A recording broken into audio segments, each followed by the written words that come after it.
Hey, everybody. Happy Sunday. So, today we're going to be talking about any questions that students have about the upcoming AP Lang exam. So, if you're just joining, my name is Coach Hall. I'm an AP Lang teacher from Arkansas, and I create student friendly tutorials to help students prepare for the exam. So, the exam is just a couple weeks away. So, let me know in the comments how you're feeling about the upcoming test. Like, are you super nervous? Are you super ready? Let me know how you're feeling about it. Because I feel like we're far enough away that people aren't panicking yet, but I think we're at the point where students are starting to realize, oh, maybe I need to start studying a little bit. So let me know how you feel about the upcoming test, what you're worried about, what questions you have. I'm currently writing an essay about, oh, hold on, it scrolled, about something about should rich people exist. I said yes. Any tips? That's an interesting prompt. Is that for class? Basically, if it's an argument prompt, make sure you have clear reasons, and then you have to obviously like provide support for that. Um, but that's an interesting one. I don't think I've ever seen that from like the college board, so it must have been something that maybe your teacher created or something. So, yeah, any questions people have, feel free to leave them in the comments. How do you know if you passed an interview? So, if it's like a job interview, then they should if you got the job, they should eventually call you. Sometimes there's like a timetable that they have to wait because they have to finish their interviews first. So you should be getting a call. If you haven't heard from them, depending on what kind of job it is, or some type of interview, then you can sometimes follow up, but usually it takes a little bit of time. It's from class. Okay, so yeah, that's an interesting prompt. I would just say make sure you have very specific reasons and evidence in your essay, as with all argument essays. I don't know how I would argue that prompt though. Um, should they exist? I don't know. Like, yes, they maybe yes, but I feel like that you could qualify that argument. Like, they should like I don't know. This like some people might say like they should like have to give their wealth, like a portion of their wealth away or something to help others. I don't know. So you can make like a pretty interesting qualified argument for that probably. Let's see. I've gotten a 5 out of 6 on my 2 latest timed writes. That's fantastic. 5 out of 6 is excellent. That is in great shape before the exam. What is my job? I am a teacher. I teach AP Lang. So, if you're not an AP Lang student or an AP Lang teacher, this is probably not the live that you're gonna be super interested in because we're gonna be talking about how to prepare for the upcoming test. So, yes, the exam is May 9th. So, it's okay to be scared. The good news is we have a couple weeks left. So I would say really this week and next week are kind of like the times where it starts to get a little bit crazy, especially if you're in other AP classes. If you are, I would recommend making some type of like study schedule. You can do it on your phone, a computer, even paper. But I know a lot of other AP classes like AP Bio, AP World, AP US, AP Gov, whatever you're in, have like more concrete stuff to study. AP Lang, like the good news is it's kind of hard to study because it's more of like a skills based test. So there's not a whole lot that you can be doing to cram. I'll give you some tips to cram in a second, but I would make some kind of like schedule because you might have to balance your homework for these classes with like outside commitments, like maybe you have a job, maybe you play a sport, but you're also going to want to start studying. We don't want to just cram the night before the test. So literally making a study schedule, like a calendar, can really help. I had to do that when I was in high school because we had like final exams and stuff. And then in college, knowing how to do that was super helpful. Because, I think my freshman year of college, I think at least one of the semesters I had like two exams like back to back. They were either in the same day or like one right after each other. So I didn't really have, like, I had to really plan how I was going to study basically. So let's talk about like how you can start preparing for AP Lang. I see a couple of really good questions in the chat as well. The biggest thing I think is making sure that you're ready for the FRQs and the multiple choice. So if you haven't done a whole lot of multiple choice practice in class, I recommend using things like the SAT release like passages or exams. They're not going to be a perfect match, but they can really help. If you haven't done a whole lot of timed writes, I know somebody in the comments said that they got 5 out of 6s recently, which is great. If you haven't been doing a whole lot of that, you can do that on your own. Find a relatively recent prompt. I really like stuff from approximately 2017 onward. Find one that you haven't done before. If you can print it out and time yourself for the right number of minutes. It's about 40 minutes per essay. If you're doing synthesis, you want to give yourself time to read the sources too, though. And just see how it goes. And then all of those prompts have sample essays online. So you can compare how you did to a sample essay and kind of see how it's similar, how it's different. But the timing is usually what people stress about at this point in the year is like, am I going to have enough time? Like, am I going to be able to write all that I want to write? Which that kind of brings us up into one of the questions I see here is how many pieces of evidence should we have in an argument essay? So it's going to kind of depend. If you are doing 2 body paragraphs, which a lot of students do 2 body paragraphs, it's totally fine. You're either going to need 2 examples per paragraph that are like related to each other.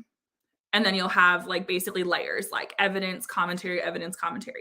Or you might have one really solid example that you can expand well. I've seen students do that as well. So the minimum I would say is 2 examples or 2 pieces of evidence, 1 per paragraph. But other people might do 3 or 4 because they might put 2 examples in the same paragraph. When I write essays, because I sometimes do a mock exam with my students, it kind of depends. For some prompts, I really like to have like 2 related examples together, like maybe a historical example and a current event, or maybe like if it's a sports example, maybe like a professional athlete and a personal example or something like that. So you can kind of pair evidence together to strengthen your line of reasoning because you can look at the same issue from different circumstances. So a minimum of 2 in an argument essay, but I would say the maximum I typically see is like 4. So 3 or 4 is usually pretty common. Some people like to do 3 body paragraphs. So they might do like 1 for each of the body paragraphs. So that's another way you could get like 3, basically. What's the percent of the test for a 5, 4, and a 3? Okay, I think I know what you're asking. Let me see if I've got this like post-it here that might answer your question. Okay, so if you're asking like how do you get composite scores, basically what happens is each multiple choice, is worth 1 point. So you need that number. And then you have 3 essays. And so it's out of 6. So you're going to take those essay scores and you're going to multiply your essays by 3.0566. And then you add that to your multiple choice. You can round it and then you're going to get a whole number. And that's going to be like one of these. So if you're trying to get a 3, you need approximately 52 to 62 points. And I say approximately because it's possible that it could be different. Like they could drop it down to 51. They could raise it up to 53. Like it can go a point in either direction depending on like a variety of factors. If you want a 4, 63 to 72 is a good range. And then 5 composite would be 73 to 100. And there are some online score predictors or calculators. Albert.io has one that's pretty accurate. I think Marco Learning does too. So if you're like, I don't want to do all that math, you can like plug it into those and kind of adjust it. There's like a little like scroll thing that you can do, or you can retype in the number and it just updates your composite. Because a lot of students actually are like really close to the next composite and they might not know it. So like if, for instance, you have like 60 points, but you need to get to 63 to get to a 4, that's 3 more multiple choice. That's doable. Or that's like 1 essay going up a point, like going from like a 4 out of 6 to a 5 out of 6. That's also doable. I would go for both. Like if it were me, if I was only a couple points away from the next composite up, I would be trying to figure out, okay, I need a couple more on multiple choice. I need to figure out which essay I'm going to elevate, that kind of thing. What happens if you fail the AP Lang exam? I don't mean this in a cynical way at all, but the world keeps on turning. And what I mean by that is I've seen so many students get so invested in their scores, and it makes sense. You've worked in many cases a whole year. You're trying to get college credit. You might have paid for the test yourself. Maybe not. I don't know. But like you put a lot into it. But I want you to know as students that you are all more than your score. And so if you fail, like if you get like you can't really get a 0. You could get like a 1 or a 2 composite. All that would mean is that's your composite score. So you would likely not get college credit. And but like your exam scores don't even come out until July. So there's not supposed to be any like repercussions at school. Your grade for the class would have already been set. And sometimes students can actually retake the AP test the year after. But honestly, if you fail, so to speak, while it can be really disappointing, it I don't want to say it's not a big deal because it's disappointing, but you're not going to be penalized in any kind of way. You just wouldn't be eligible for that possible college credit. And each college has their own criteria. So a lot of colleges will accept a 3, especially smaller schools. Some colleges want a 4, some want a 5. So it just kind of depends. Hey, AP Bio Penguins. We were just talking about biology and kind of how like it's a little different than AP Lang because people need to start cramming a little bit, I would say. So yeah, if you fail the AP Lang exam, it will be okay, but you haven't taken it yet. So let's work on like studying as hard as we can because you would be surprised. Like I've had students get like a 3, a 4, or even a 5, and they weren't expecting it. But they worked really hard to get that. In the same regard, I've had some students, we really thought, oh, they're going to get a 5 and they got a 4 or a 3. And, sometimes the stress gets the best of you. So we can prepare now to try to minimize that. I'm a sophomore and I signed up to do AP Lang class. What should I know before going into it? I think it's a very valuable class. Each school does it a little bit differently, but it primarily focuses on nonfiction.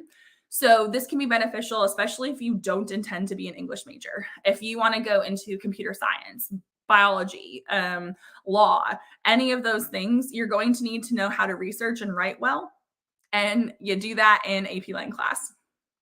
I would also say, like, talk to some of the people at your school who are currently in the class because each teacher is a little different. So you can kind of find out what they think about the class.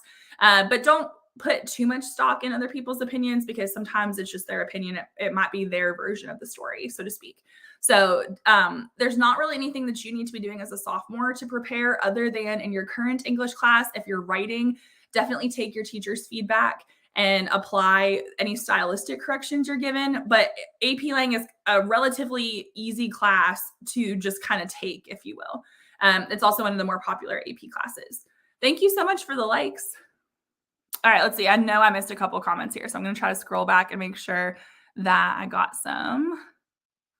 Let's see. Do you have predictions about the prompts? No, I wish I did. Like I was thinking about that the other day. I was like, I wonder what they could write about. Here's the thing. So I've only almost predicted things a couple times, and it was like not even an actual prediction. But a long time ago, there was a prompt where it was like the intro of someone's speech, and I was like, oh, I bet sometime soon we'll see a conclusion. And then the Gandhi prompt that came out was the conclusion of his letter. But that's not really predicting too much of anything. It was just realizing, hey, one time they had an intro, I bet they'll have a conclusion. And then the year that the Madeline, no, not the Madeline Albright prompt. It was that year, but it was the Q3, the Lindbergh prompt. It was exploring the unknown. We had actually read that year. We had read like a letter she wrote. Because like basically like I think her son was kidnapped or something at one point. It was really sad. It was like a letter that I had gotten at a training, and I liked the unit, so I did part of the unit. And then her quote was on the exam, but that didn't really give my students any kind of advantage because it was the argument essay anyway. So I don't know what they'll put on there. What I'm nervous about is because there's been a lot of very open-ended prompts. Like Q3 is usually very open-ended. I'm worried that it's going to be something maybe more concrete, or maybe something kind of like the overrated prompt, because that threw students a couple years ago. So all I'm doing as a teacher is I'm just trying to make sure that my students are prepared for as much as possible. But the good news is, and if your students, I hope this reassures you, is that the task doesn't change. So like rhetorical analysis, you're always going to be looking for rhetorical choices and connecting it to message, argument, purpose. So in that regard, they could give you pretty much any work of nonfiction and you can still do it. And so I'm not nervous about what they put on there. I'm just curious to see what it is. The synthesis prompts the past couple of years have been education based. So I'm like, okay, are we going to get another education one? Are they going to give us something more environmental? I don't know. But I don't know. If you guys have any predictions, let me know in the comments because maybe one of us will be right. But yeah, I gave up on trying to predict it because it's too hard. There's too much they could ask. How many rhetorical devices should we write about in a rhetorical analysis essay? So you need at least 2 choices. Now, the difference between a choice and a device is that a rhetorical choice can be more broad and more open-ended. We typically use verbs to convey a rhetorical choice. And if you want like detailed explanation of this, I have on my channel, I have like videos about what is a rhetorical choice and things like that.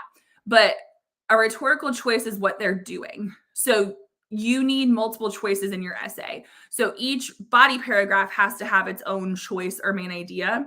So you need at least 2, because the minimum is usually 2 body paragraphs. Some students will do 3. You don't really get any extra credit for doing 3. It's really about the quality of your analysis. So if you only have time to do 2, then do 2 and do them well.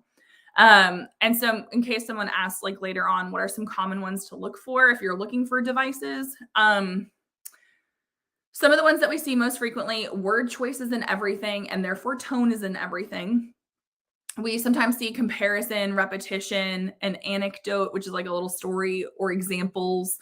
So there's kind of a lot, but if you're looking through a passage and you're like, I don't see a rhetorical choice, ask yourself what the writer is doing, because if they're flattering their audience, that's a choice. That's what they're doing. You could write about that. If they are denying a request, that's a choice. You could write about that. If they're creating a common enemy, that's a choice. So really ask yourself, okay, what are they doing?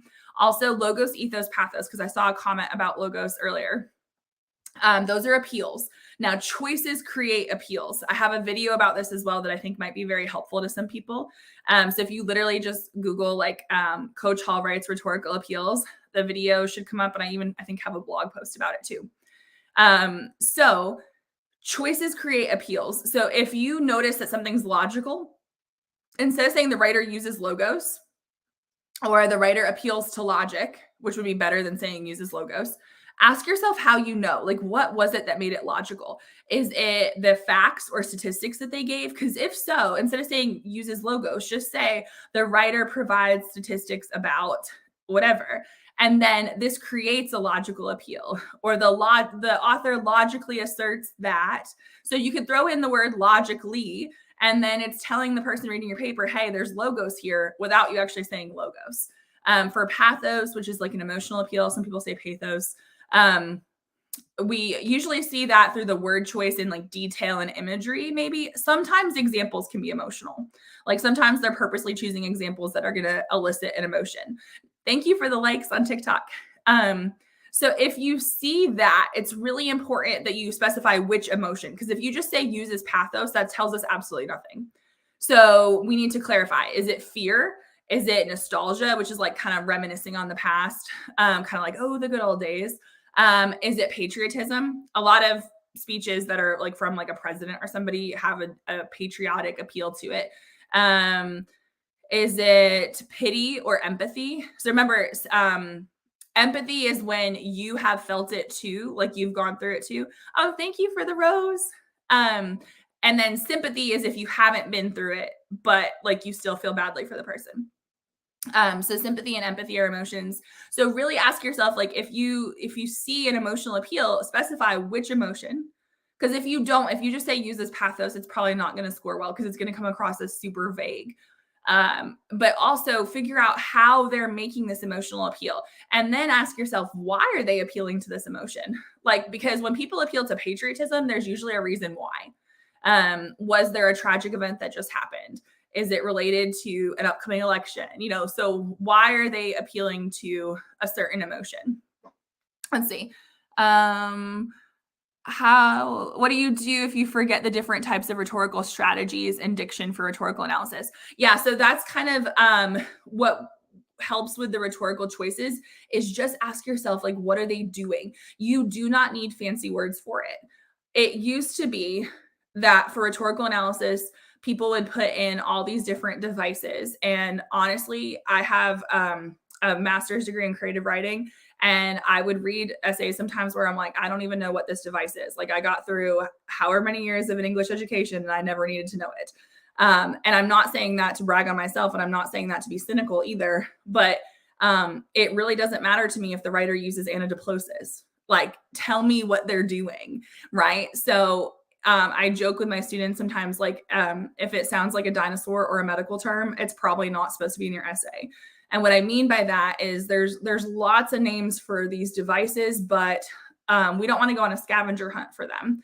Just tell us in plain language, good verb choice, what they're doing. And that's going to read a whole lot better. So it's not wrong. Like if your teacher, for whatever reason, had you memorize a whole list of devices and you're very comfortable with those and that's how you want to approach it, that's fine. But I don't think right now that's something that people should be doing. Don't go trying to like memorize different literary terms because that's not the best use of your time as you're preparing for the exam. So it's okay to say repeats. It's okay to say compares, describes. We want to use those strong verbs to convey what they're doing.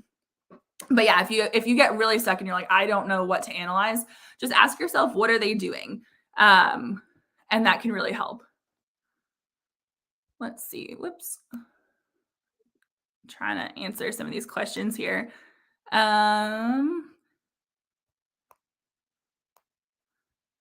Okay, I think part of it is people are responding to each other, which is wonderful. I'm trying to find the original question. So I apologize if I skip somebody. Someone said there's a break between the multiple choice and the essays. That's true. There's a 10-minute break. I'm pretty sure it's 10 minutes. That's usually when students use the restroom and sometimes they get like a snack. So basically what happens on test day is your test is supposed to start at 8 a.m. for your time zone. Get there early because you never know what's going to happen. So, and I don't mean that in a bad way, but like if you ride the bus to school or if you take the subway, train, walk, whatever, like make sure that you are ready to go the night before. You're going to want to pack, unless your school provides it, you're going to want to pack a couple blue or black ink pens. They scan your essays and we read them on a computer. So it doesn't really matter whether it's blue ink or black ink because for us, they all come out as black ink. So you can't use like colored ink. Like you can't use like green ink. It has to be blue or black, but bring a couple pens. Not so, like I love Flair pens, don't get me wrong. But like this would not be the best one to write your essay in because it sometimes like bleeds a little bit and stuff. So use like a good normal pen. You're gonna want a couple pencils for multiple choice because you can't do your multiple choice in pen. I would bring a snack, especially if your school is not going to provide one, something like crackers or something. Please be mindful of other people's allergies. I would also, if you can, bring a watch. It can't be like, this is a Fitbit, right? It can't be something like this because technically this could send and receive messages. It doesn't, but it could. It's like, so you can't, like if I showed up to the exam with my Fitbit, they'd have to like tell me to take it off and I'd have to like put it wherever your school puts phones and stuff like that. So like no smartwatches, no Fitbits, but it can be like those little, my students usually go to Walmart. They get like the little kid watches that are digital. If you prefer digital, they make relatively inexpensive ones and you can have that. And if you take multiple AP tests, buy one before your first AP test and use it for all of them. If you have friends that are in different AP classes, so you're not all testing at the same time, if money's kind of tight, be like, hey, let's all chip in for a watch and I'll take it for my test on this day and you get it this day and whatever. If y'all have the same test on the same day, you're going to need 2 watches. There should be a clock in your classroom. I have had the experience where I was proctoring a test and I could not prop the clock up. It was going to fall. So like where I put it, I think only the kids in the front row could see it. I felt really bad, but there was not anything I could do. You can like the proctor can kind of tell you how much time is remaining, but like there's cues in the prompt as well. Like they'll say like your recommended reading period is over or you have 20 minutes left or whatever it is. So they're going to be telling you at certain intervals how much time is left. But I think it's good for students to be able to keep track on their own. So pens, pencils, your teacher might provide that, a snack, a watch, a digital watch that's like not super expensive, can't send or receive messages if you want one, that can help. Comfy clothes. I know people want to look cute, but you're going to be sitting there for 3 hours and 15 minutes. So you might want to be comfortable. But yes, you have 1 hour of multiple choice, then you get a 10-minute break, and then you have 2 hours and 15 minutes for the FRQs. And before you start the multiple choice, there's usually this whole like thing that they have to read about the test and all the rules. So your test will start at 8 a.m., but you probably won't actually start your multiple choice until like 8:20 approximately.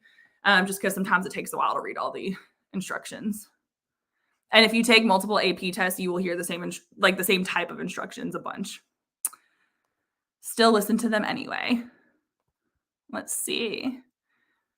For the AP exam, does your in-text citations have to be done correctly? So the only time the citations really matter is synthesis. And it really helps if you do a parenthetical citation where you put the source in parentheses at the end. For rhetorical analysis, some people do put them in there, but it's not required.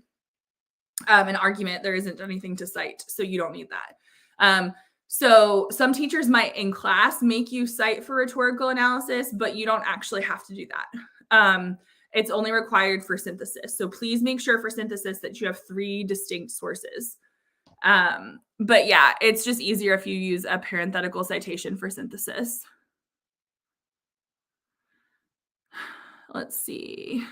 We did a mock exam at my school and my hand was so swollen afterwards. That's so true. I had a student tell me that they were like they were doing like hand grip exercises to try to strengthen their hand, and they were like, I've seen kids like massaging their hand, like you can kind of tell they're like rubbing their hand like that, because your hand's going to get tired and your handwriting's going to change. Like sometimes students like start writing super neatly and then by the end they're writing super messy. Just make sure that it's like we can read it. Like sometimes when people write very, very tiny, it's hard to read. We can zoom in, but it's still a little tricky. And when people don't pick up their pen and like the letters kind of look like an EKG, like it's just like kind of like mountain ranges, that's hard to read. So like if you've been told that your handwriting is not the neatest, try to kind of like slow down if you can, or at least like make your letters separate. I've had a couple students in the past write in all caps because it was easier to read when they did that. And there's no penalty for that. Like grammar and spelling and punctuation are helpful, but they're not a huge factor in your score, even though there's a bullet point on the cover page about it. I kind of wish they would take that off because, like if you struggle with spelling or if you have like any kind of like dyslexia, dysgraphia, any other challenges, like we can still read your stuff just fine. So don't stress too much. Can you go over the requirements of the argument essay? Like how many pieces of evidence? Okay, so for an argument essay, you're going to need obviously a thesis. So you need a clear position.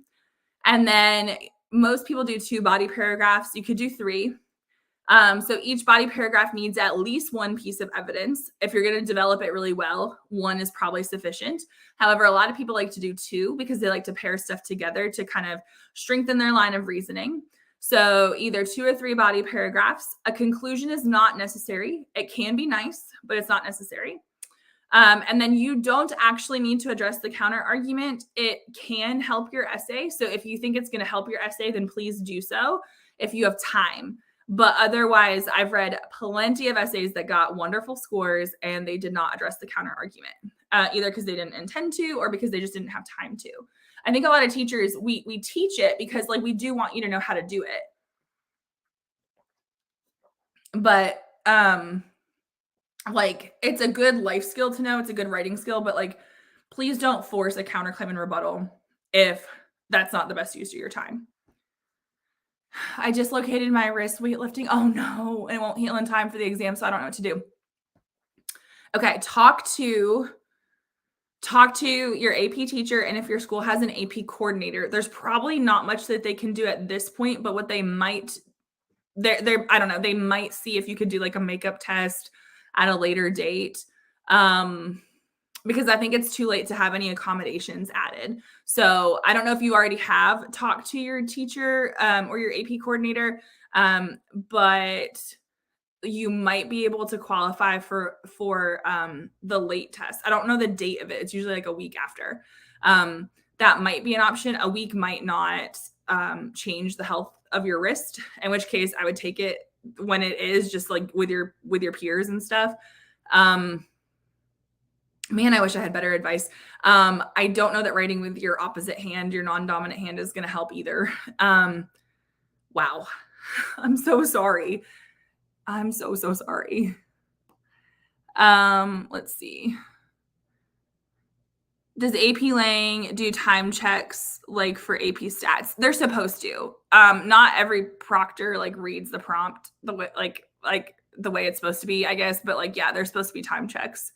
Um, so you are supposed to be told like at certain intervals like how much time is left. How do we get a 3+ on rhetorical analysis? I've been struggling. I actually have a video on this. I will answer your question for sure, but rhetorical analysis is my favorite. I have lots of videos on my YouTube channel that go over this. So when we say 3+, are we talking like a 3 out of 6, or are we talking like a 4 out of 6? Like, are we talking like a 3 in evidence and commentary? Because we really want to be aiming for a 3 in evidence and commentary, so a 4 out of 6. And to do that, at bare minimum, if we're going to kind of go by the rubric and in simplest terms, you're going to need a thesis. Most people don't have an issue with the thesis. And you need, let's say you have 2 body paragraphs. One of them has to be really strong. Basically, if you get a 3 in evidence and not a 4, it means that you did a good job, but it was inconsistent. So usually one of the paragraphs is somehow stronger than the other. So what we're looking for there is specific evidence. So either direct quotes or paraphrased evidence. I like to see at least one thing quoted per paragraph at least, because if it's all paraphrased evidence, it kind of seems like a summary. With the quote, really dig into the word choice. So for instance, if your quote is like, I'm just going to make something up. If it's my fellow Americans, right, and you're trying to talk about unity, well, let's say it's a president. Okay, why is he saying fellow Americans? You know, it's to unite himself with the crowd. He doesn't want to seem higher than them. Then I would ask myself, okay, why is that important? Well, it really depends on the situation. Let's say a tragedy has just occurred and he's addressing the nation. Well, he's going to want to make sure that he is conveying that he's one of them and that he is mourning with them if it's a tragedy. And that they're united as Americans, right? So we want to kind of figure out, okay, why is the person using these words in this situation, and go from there. And like, how would the audience react to that? And so the key to improving your rhetorical analysis score is going to be your commentary in most cases, because usually students' evidence is okay. Usually the issue is the commentary. And so for that, we want to be asking, okay, why are they making this choice for this audience on this occasion? And then how is what they're saying helping their message, argument, or purpose? So really look at the words within the quote that you choose and really explain how what you've quoted helps with their purpose or their message. That's kind of like the biggest thing, because that's where people kind of fall short, is a lot of times their commentary just kind of summarizes their evidence. Like, he says this because he wants them to be united. Okay, but why? Why in that moment does he want them to be united? So hopefully that makes sense. Like, if you're not scoring well with your commentary for rhetorical analysis, it's probably because you're not digging deeply enough. So keep asking yourself why, or so what.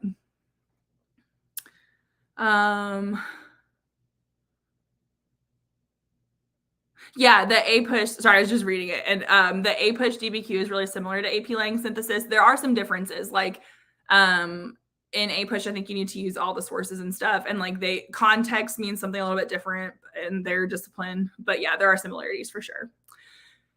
So yes, there should be time checks.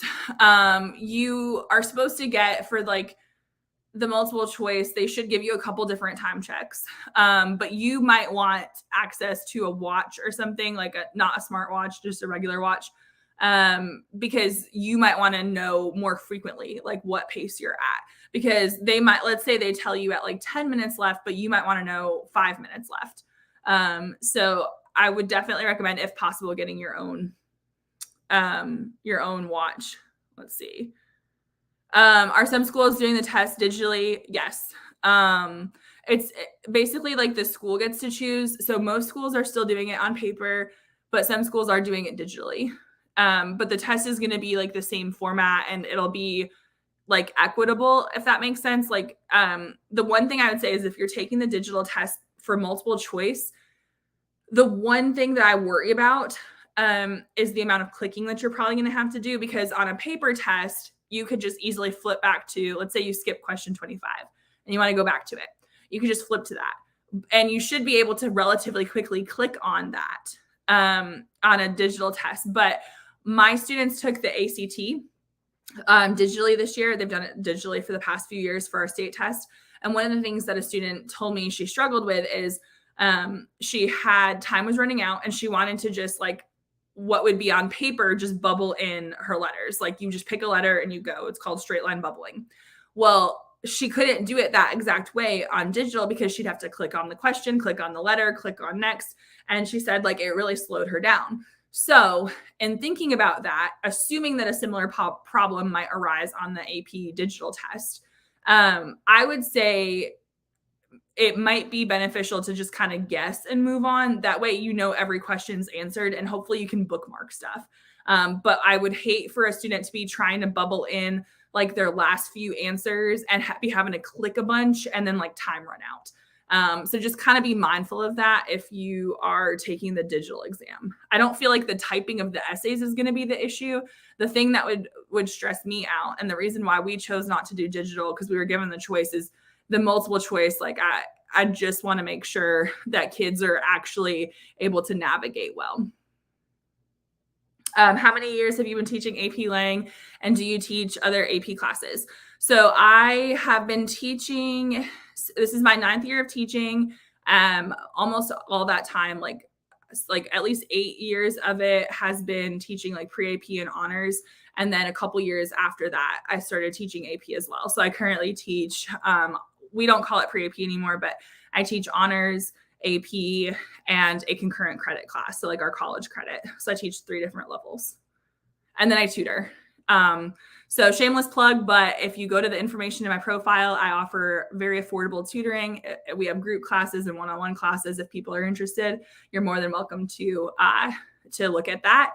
And if you don't see a time that works for you, I'm happy to add stuff. So anyway, it's on OutSchool, and it's very affordable. OutSchool will give you a credit if you're new. And so a couple of my classes with that credit are essentially free. So just throwing that out there if anyone wants any additional help besides just me going live on TikTok and YouTube. Are there 2 forms of the test? There are. So here's the thing. There's actually probably more than 2. So there's the international test, because if you think about it, students in like other parts of the world, they're taking it for their time zone. So they're taking it when it's like the middle of the night for us, it's the morning for them if you're in the US. And so they have an international version of the test. They don't get the same questions that US students do. And part of that is to prevent cheating and things like that. So those essays are scored, like readers only read 1 essay. So if you're assigned rhetorical analysis, you only read, like if you're assigned rhetorical analysis, international, that's all you read. If you get the US test and you would read rhetorical analysis, you'd get a bunch of those. So readers don't read a bunch of essays. Like they read several essays, but they read only 1 type of essay, with the exception of last year. Last year we had to read all 3 because some weird stuff happened. So there's the international version, the US version, and then there's going to be a makeup test, which, so sometimes Form B is the international test. Sometimes Form B might be the makeup test. So there's at least 3 or 4 versions of a 2023 test. But you will only see publicly, you'll only see like the US version. And they'll release the prompts approximately 2 days after the test. So around like May 11th sometime. Hopefully we'll see those prompts. You're not supposed to talk about the prompts until they're released. I know a lot of people put like memes and stuff like that. But I would advise against that. You are not supposed to ever talk about the multiple choice. So you can talk about the essays once the prompts have been released, but you're not supposed to talk about the multiple choice. Supposedly they reuse the questions, but I don't know if that's true. That's just a rumor.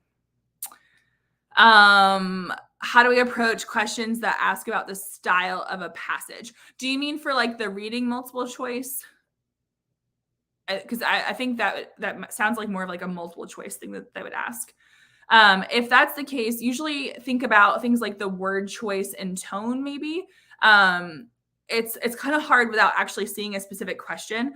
But I would say when they're asking about like style, they're probably asking about either the structure of it and like how it was put together, or like literally the writing style. And so, you know, is it descriptive? Is it narrative? Things like that.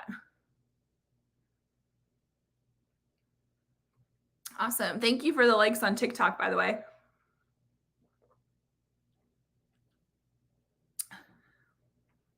Oh, it looks like we got a question on YouTube. Oh, hold on. I got to move my phone for TikTok so I can see it. Okay, there we go. Sorry about that. What do you recommend if you're reading a passage and you don't understand what it's about and what it's saying? That is an excellent question. Okay, so let's talk about it. Basically, if you are reading a passage, let's say it's for multiple choice, and you don't understand what it's saying, keep reading because it might eventually make sense. Like sometimes the first paragraph's a little iffy and then you start to realize what it's about. So keep reading, but also like focus on the verbs because the verbs are going to help you kind of figure out what's happening, and that'll also start to help you figure out the tone.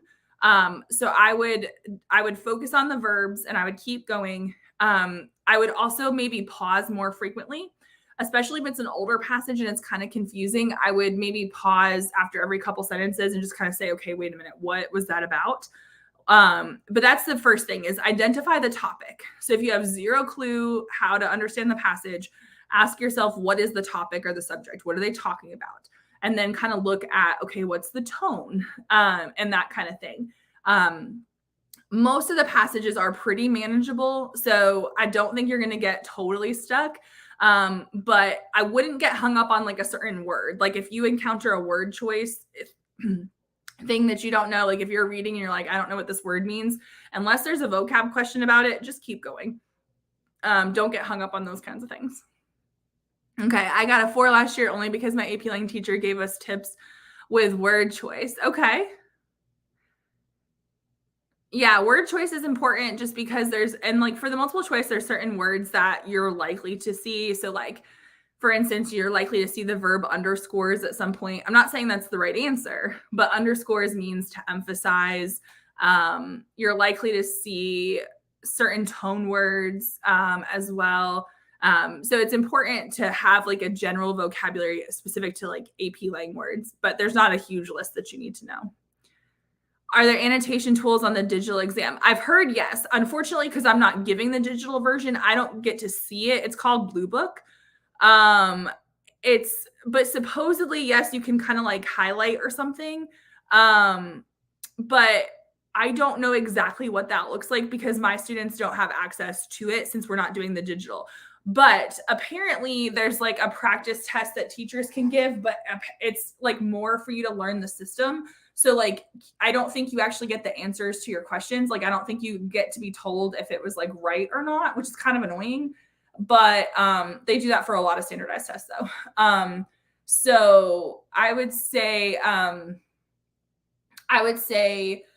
you should be able to at least practice annotating, and like there should be some kind of practice run that you can go through, but you might not actually know if whatever you were clicking on, you might not know if it's right. Thank you for sharing the live. Someone said the digital annotating is horrible. We had to get special permission to use a separate piece of paper. Yes, if you can have a separate piece of like scratch paper, that can be very helpful. But the digital exam platform is good. It shows you what question. Okay, good. So it shows you, it'll like highlight it for you. That's fantastic. That's kind of how the online ACT was. And I imagine all the platforms are kind of similar. So, yeah, thank you, Braden, for sharing that. But definitely talk to your teacher and see if there's a way you can get comfortable with the platform before the test, because from what I've heard from other teachers, there's a way that you're supposed to be able to do it. Let's see. If I narrow the multiple choice down to 2 answers, how do we recognize the correct one? So for multiple choice, if we're like trying to figure out which one's correct, definitely use process of elimination.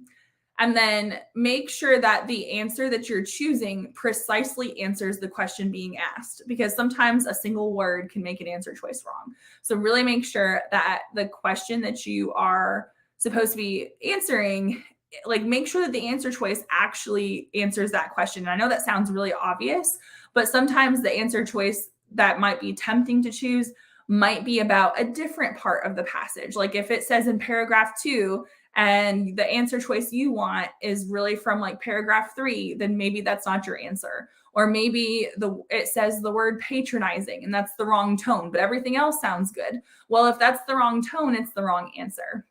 So really make sure that you're looking at the word choice there in the answer choices. There's a timer at the top that you can show or hide. Yes, that's really good because some students, it like adds stress to see the clock like kind of ticking down.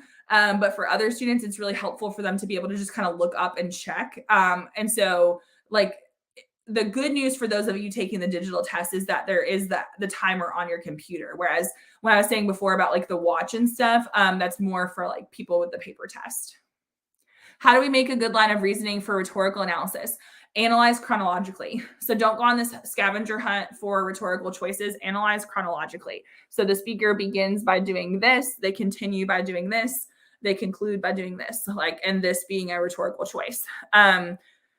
So the reason why is because speakers make choices in a certain order. So if you start jumping around all in the passage, then you're kind of zigzagging back and forth, and it's harder to follow your essay as well. So divide the passage into sections and ask, okay, what are they doing in the beginning, middle, and end, or first half, second half? And that can guide your reader through the passage as well. So analyzing chronologically helps your line of reasoning, making sure that you use words like because, in order to, due to the fact that can really help your commentary. Make sure that for line of reasoning that you have specific evidence followed by commentary. So sometimes students kind of somehow put it first, like commentary, then evidence. That doesn't really work. Make sure you have like layers of evidence and commentary. So choose those really specific short quotes, but then have more commentary explaining why. Are you monitoring during the AP exam or not? Okay, so just like to clarify, because this applies to everybody, your AP Lang teachers can't actually be like monitoring an AP Lang test. So like I can proctor a different test. In fact, I will be. As of right now, I've been asked to do a few at our school. Our school kind of has all the AP teachers rotate, and we have like a little system that we do. So that way it's basically trying to make sure that we don't miss our own AP classes. But basically, you don't have to have an AP teacher be your proctor, but there has to be a proctor, and it can't be your AP Lang teacher. When my AP Lang students are testing, I am nowhere even in the hallway. It depends. Like now this year, I'll probably be teaching a couple of my classes during that time because I have younger grades. But one year all my juniors were in the morning. And so I literally like sat in the teacher's lounge because I did not want to be anywhere near the testing room because you're not supposed to be. So your teachers can see you before the test and wish you luck and whatever. They can see you after the test. They're just not supposed to talk to you about the test, but they can't be near you during the test. What are your predictions for the APUSH LEQ? I wish I knew. I don't even know what. All I heard last year is there was one question on the APUSH thing that kids didn't like. I don't even remember what it was. But yeah, I have no idea what the APUSH LEQ would be. No idea.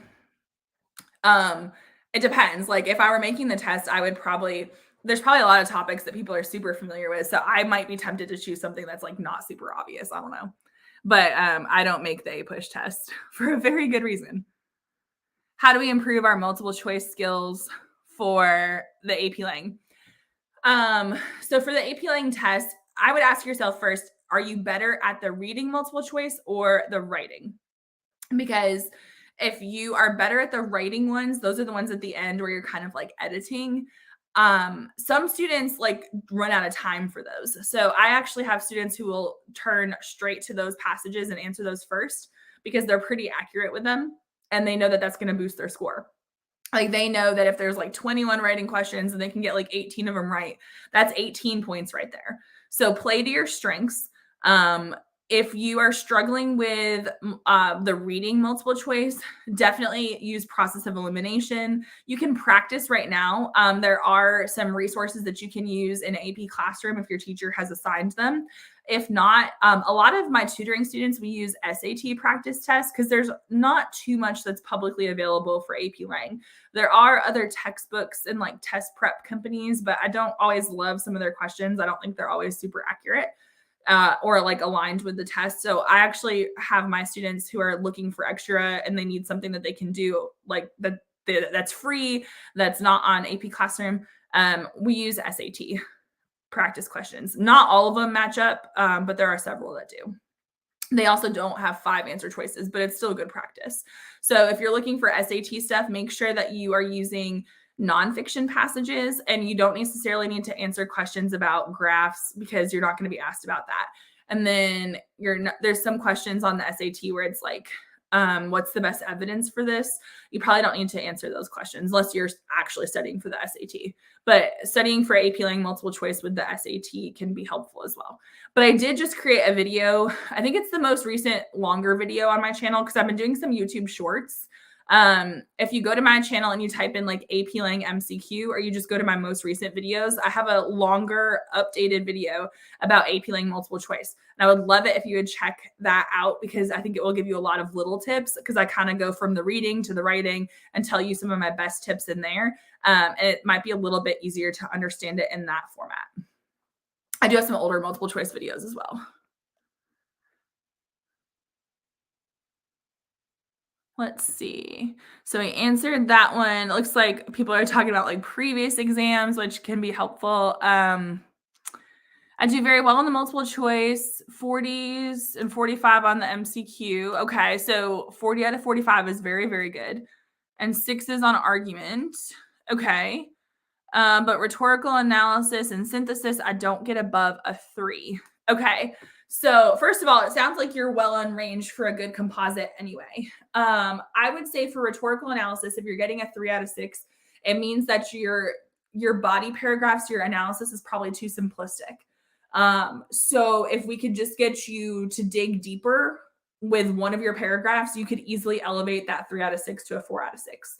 I have a couple videos on my channel. One is something like my best tip for rhetorical analysis, I think is part of the title.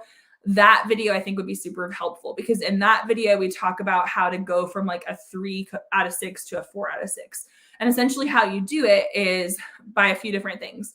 Really analyze the word choice within the quotes that you're choosing because they look for like word choice in detail, but also really connecting it to the rhetorical situation. So really examining why a speaker is making that choice for that audience on that occasion.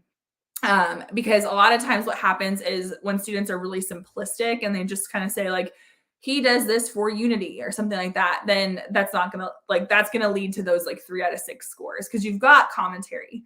You're telling us what they're doing, but you're not really telling us why. So if you're looking to improve rhetorical analysis and synthesis, I would say for rhetorical analysis, really focus on getting one body paragraph really strong with your commentary. Now, it's synthesis and argument are usually very similar. So I'm wondering with synthesis if you're just struggling with using the sources, because if your argument score is so high, clearly you know how to argue. So really a synthesis essay is just an argument with sources. So we want to make sure that we're getting our 3 sources in there as well, because if you don't have 3 sources, your score is going to be drastically lower. It's unfortunate, but it's in the rubric that you can't score higher if you don't have your 3 sources. If I don't have enough time, is it fine to write an intro and 2 bodies and a conclusion? Absolutely. In fact, that's what a lot of people do anyway. So if you're trying to save time, short intro, 2 body paragraphs. Conclusions are nice, but not mandatory. So if you are running out of time and you don't have time for a conclusion, please don't write one. Please just move on. It's okay to just have those 2 body paragraphs as well. For synthesis, would it be okay to write a somewhat DBQ style, but connect it back to your argument?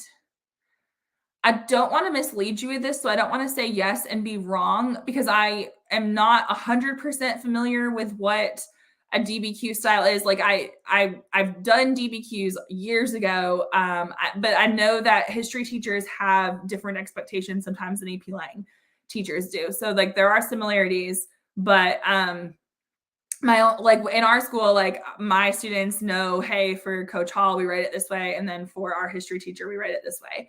And so I don't know how similar those essays actually are. So I don't want to mislead you. I'd have to kind of see what you mean by that in order for me to tell you, oh yeah, that would work for synthesis. I usually get a 2 out of 4 on evidence. I just don't know how to incorporate the sources with my commentary. Okay, so maybe you're working backwards because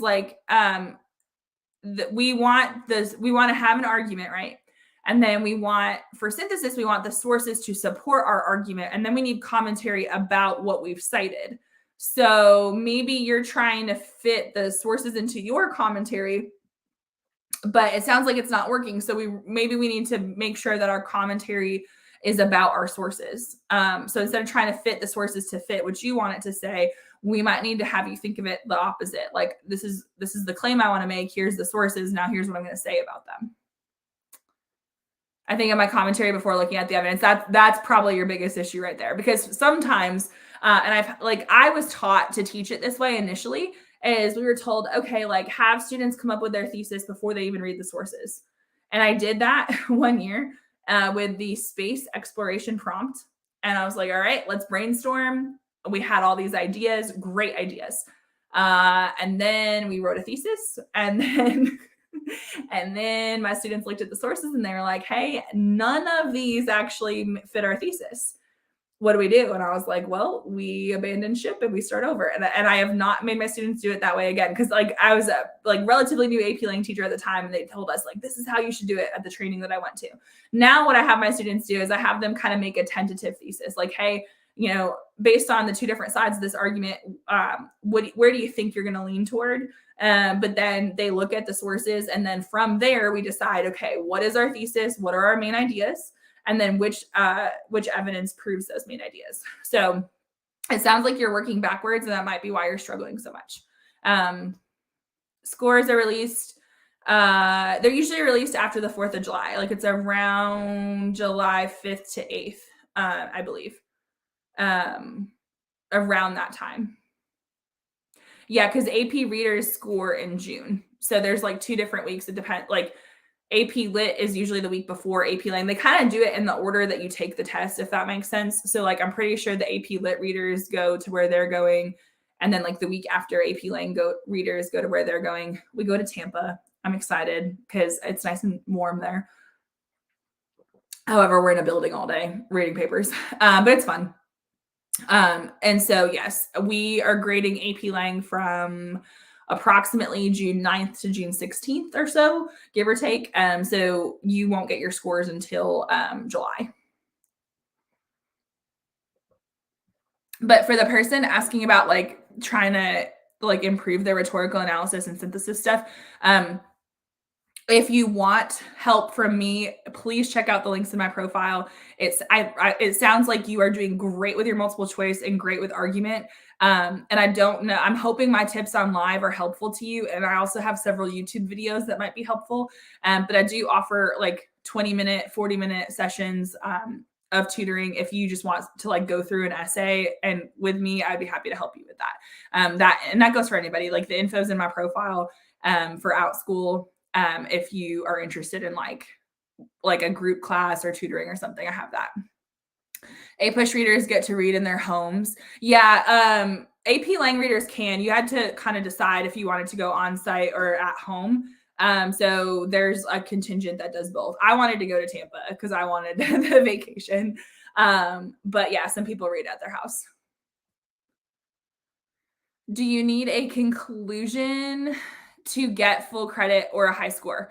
Technically, no, conclusions aren't required. Some people will say, though, that a conclusion could help with sophistication, which is true in some cases. Like I have seen some essays where basically like the whole essay was very well written. And then like in the conclusion, they had this really kind of like thought-provoking ending.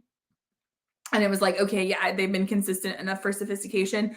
But in general, a lot of the conclusions that we see are kind of like just the person restating everything that they just said in their essay. And because the essays are so short, it's not even really needed. So please do not write a conclusion if you're running out of time. Are you on vacation while grading? Well, our school ends in May, but like right around Memorial Day. So I'm on summer break when I'm grading. But like the grading is not really a vacation because it's like it's work. But it's still nice. We still get to see a little bit of Tampa in the evenings. But also like I don't know. It's kind of like a lot of us AP Lang teachers are friends anyway. So it's like we get to go hang out with our friends and like score papers during the day and then hang out. So yeah, being an AP reader can be kind of fun. Okay, so if I don't do well on the multiple choice, but get sixes on all of my essays, can I get a five? Okay, when you say okay, we need a number. Let's do the math here. All right, so um okay. So your essays are going to be multiplied by 3.5, no, 3.0566. So if you got sixes on all your essays, hold on, I say this as if I could do this math in my head. We know I cannot. I'm an English teacher. So 18 times 3.566. Okay, so that's going to be 55 points. So if you magically got all sixes on your essays, which is really hard, and you got a 0 on your multiple choice, technically you could get a 3 composite. But I wouldn't risk it. But if you, so you would still need to get a 5, you would still need another 20 points, probably a little less, maybe like 18 points. So yeah, when you say bomb it, it depends on what you mean by like doing poorly. But I also wouldn't bank on getting all sixes on exam day either. But yeah, you can play around with the math a little bit. There's like those score calculators online to see what you would do. If you got half of the 45, so if you got like 23 out of 45 and then all sixes on your essays, yeah, you'd get a 5. You should anyway. All right. Thank you for following as well. Yeah, if you're an AP Lang student and you happen to be here on TikTok or on YouTube and you're not following, please do. And don't just abandon ship right after the AP test, because during the summer, I'll be focusing on some college prep stuff to help you get prepared for your senior year if you're a junior. So stick around as well. Also, if y'all know anyone who's a sophomore who's going to be taking AP Lang in your school and you find my content helpful, I would love it if you would tell them about Coach Hall Writes. That way I can help them starting next year as well. Let's see. How do you pace yourself in multiple choice? And what do you do if you get stuck on a question? That's a great question. So pacing wise, usually the reading passages take longer than the writing passages anyway. So for example, if you had a whole hour, I would say you might spend like 35 on the reading passages total and maybe 25 on the writing approximately. So I would say don't get hung up on a question, because here's the thing. And this is the advice I wish I had been given in high school, because I was the type of person who I hated to move on until I was confident I got the answer right. Well, that wastes a lot of time. All of the multiple choice questions are worth 1 point. It could be the easiest question, it could be the hardest question, it's worth 1 point. So oftentimes what I see happening as a teacher is I see students spending like 3, 4, however many minutes on one question. But in that same 3 or 4 minutes, they could be getting 3 more questions right. Because sometimes the passage is hard, or if the questions are hard, there's something easier coming. So please don't panic on test day if the first passage is super hard. Because sometimes when the passage is hard, the questions are actually easier. So if the harder passages are like earlier, don't panic. Also, like some of you are going to be way better at the writing anyway. And so you might want to just go to those questions, like I said before. I have a few students who do that because they're very, very good at the writing, and the reading is not so much their strength. And we did like 2 different tests. Like we had one where they started at question 1 and went to 45. And then we did the same exact, like different tests, but like same exact environment. But the second time I said, okay, go to the writing passages first, answer those, and then go back to the reading. And their score went up because the first time they were running out of time for the writing questions, which is what they were good at. So then they had to guess on the questions that they were good at. Whereas the reading, like they might get them, they might not.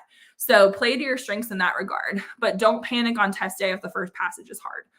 It doesn't mean the questions are going to be hard, and don't get stuck on one hard question, because I would honestly just guess and move on. You can like flag it. Like if you're taking the digital test, bookmark it. If you're taking the real test, just kind of somehow mark it on whatever means that you have and come back to it later if you have time, but just make a quick guess. Don't stress over any one particular question.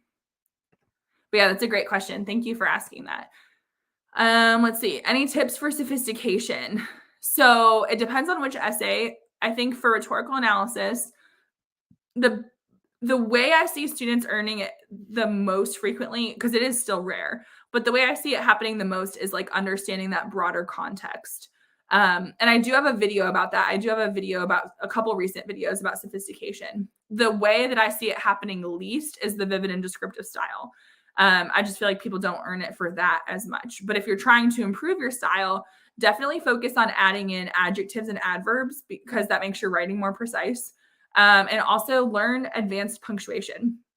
So colons, semicolons, dashes, even commas to like offset phrases can help make your essay stronger as well. I'm not promising sophistication point stuff for that, but it can definitely help. So I would encourage you to look into those. But I do have a couple of videos on my channel that break it down a little bit more, especially for rhetorical analysis, like how you can earn sophistication.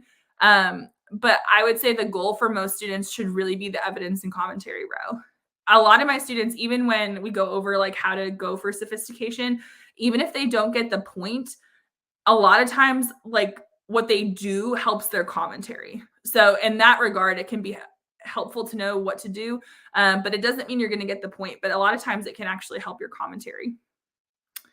I'll be taking AP Lang soon, but I can't write an essay in 45 to 55 minutes. Will this class help my timing? Yes, because like at the beginning of the year, we don't expect you to be able to do it. And remember the test is at the end of the year, right? So like those are end of the year expectations. Now in the first 9 weeks, like because we break our school year up by 9 weeks, I still have my students write an essay, but it might not be a cold read. Like we might have talked about it for a few days before, and they might have planned it before they write it. So I might have had them write an essay sort of soon in the class in 40 minutes, but we build to it. I have my students write paragraphs first. Like we go over like, this is what a strong paragraph is. And they get feedback on that before we work to an essay. So please don't be afraid to take the class just because now you can't write a 40-minute essay, because that's an end of year expectation, not a beginning of year. So don't let that be a deterrent for you. Do you lose points on the FRQ for grammar issues? No, it's more about content. And this is just my personal opinion here. I am not speaking for the College Board, but the more I have taught, the more I feel like it's unfair to penalize students for spelling and grammar mistakes. Yes, as a teacher, sometimes there's times where I feel like y'all should know that.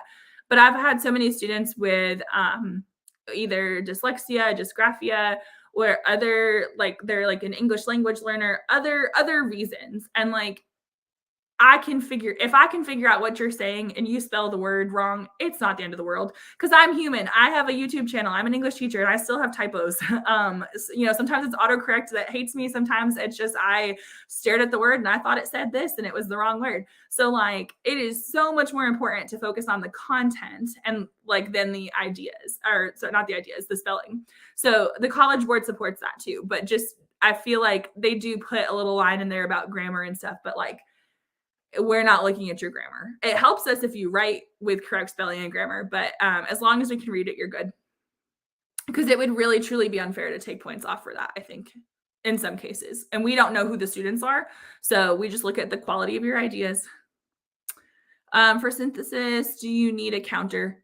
No, you don't need a counter. Just pick one side and defend that. If you have time for a counter argument and you want to include it, great, but it's not mandatory. So just make sure you're picking a side and supporting it with like 2 body paragraphs. And then if you want a counter argument, great, but a lot of students don't even have time for one. So it's okay to not have one.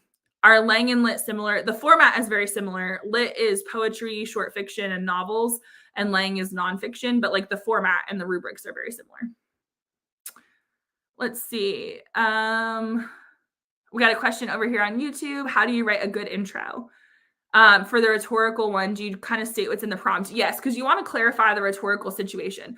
Worst case scenario, you just need a thesis. But like for rhetorical analysis, it is helpful to kind of explain the rhetorical situation. I used to tell my students, have a hook and then have your context and then your thesis. Any of my former students who might be watching, I apologize for making you write a good hook because they used to be like, Coach Hall, it's so hard. I'm like, I know, but that's how we have to do it. That was how I was told to do it, but that doesn't mean we have to do it that way. And a timed essay, it's different if it's untimed. In a timed essay, don't worry about being all fancy and grabbing the reader's attention. Just tell us for rhetorical analysis what's happening and give us a thesis. But yeah, it does not have to be a long intro. In fact, a long intro, the only point you get in your intro anyway is your thesis. So you're just wasting your time if you're putting all this fluff in there. It could help with sophistication, but it might not. So short intros are totally fine. Let's see. How is your grading system like in the AP Lang class? Okay, so each teacher does it differently. So I can only speak for myself. Me personally, I have essays are a test grade, and then there's other shorter assignments. So like if an essay is 100 points, then they might get like 25 or 50 points for like a paragraph, depending on what we're doing. Like it kind of goes like that. I don't assign a lot of homework because a lot of my students have jobs or they're in extracurriculars. So we do a lot of discussion in class. But that's my school. That's not everybody's experience. Tips on multiple choice. It's the hardest part. I agree that it's the hardest part. Like I would rather write essays than have to do multiple choice.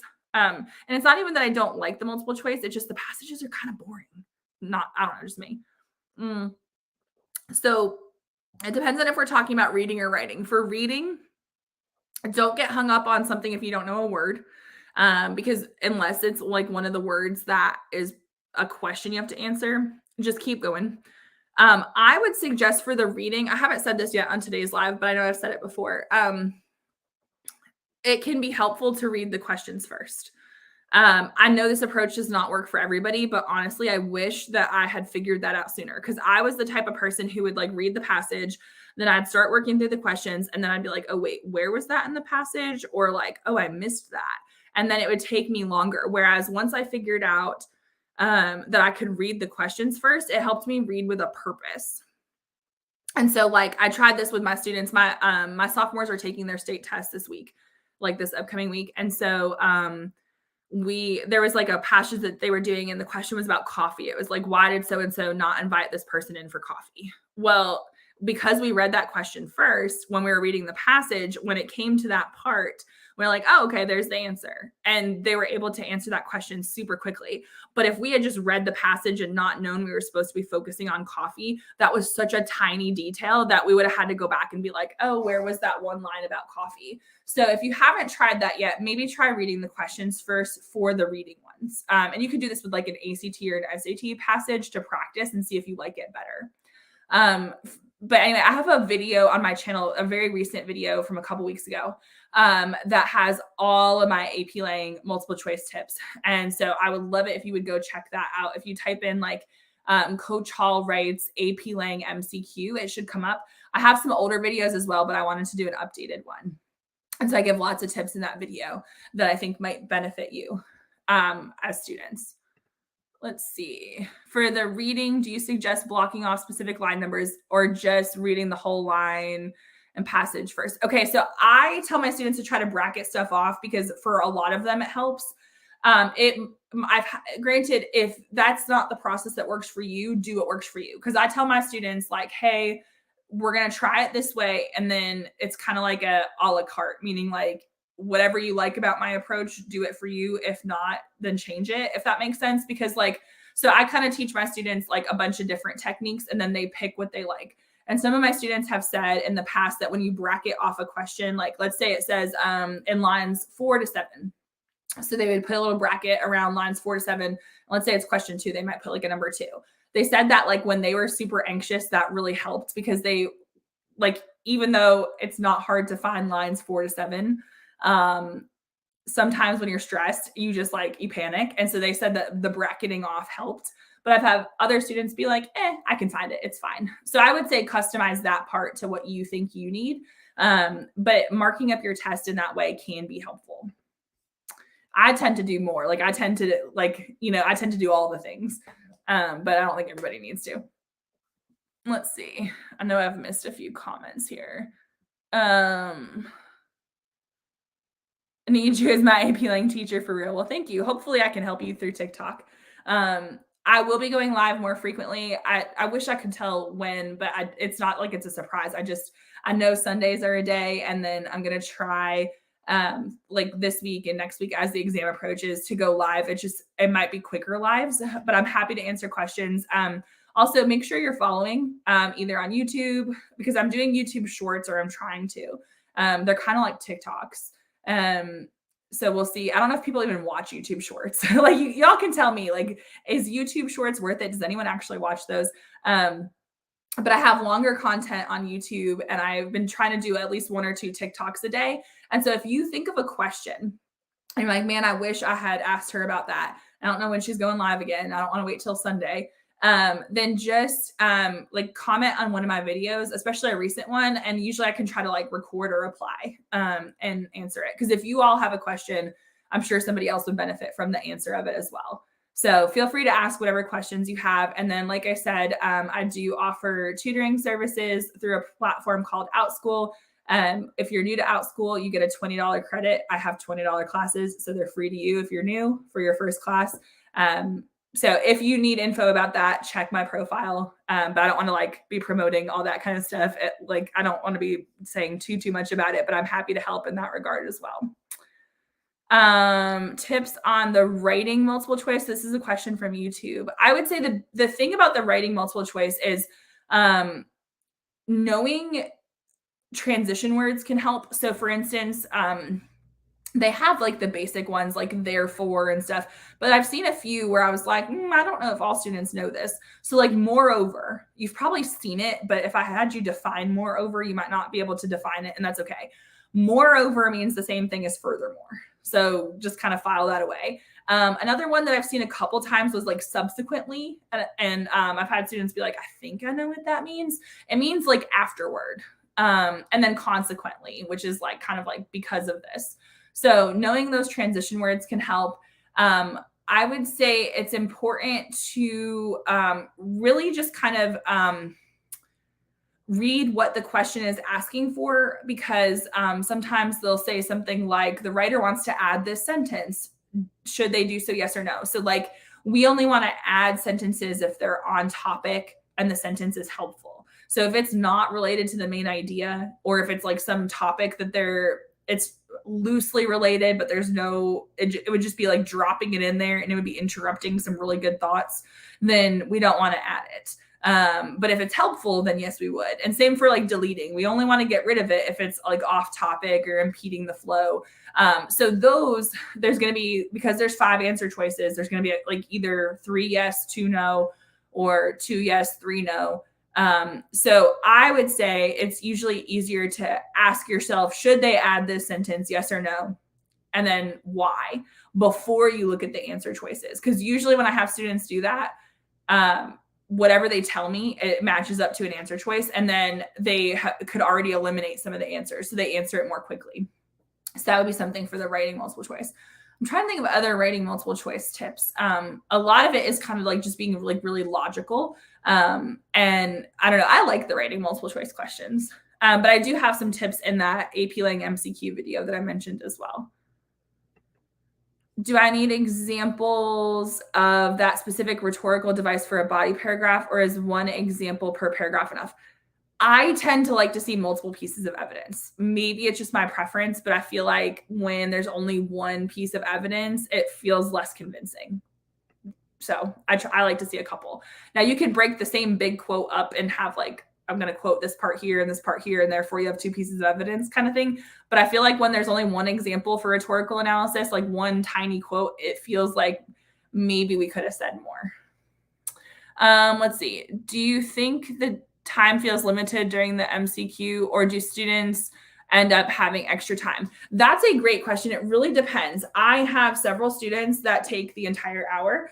I also have some students who are done and they have 10 minutes left and they just sit there. And I don't mean that in a judgmental way. Their accuracy is good, because sometimes as a teacher, I'm like, well, there's always something they could be doing. No, if their accuracy is good, I don't need you to spend 10 minutes second guessing yourself. So if you're the type of person who likes to go back and check things over, that's absolutely fine. But yeah, it kind of ranges. I usually think most of my students take like 50 minutes, 50 to 60. It is rare that I've seen somebody get done much sooner than that, as far as I can remember. But yeah, like there are some students who definitely finish early, but I also have some students that are like struggling to get the last question answered before they call time.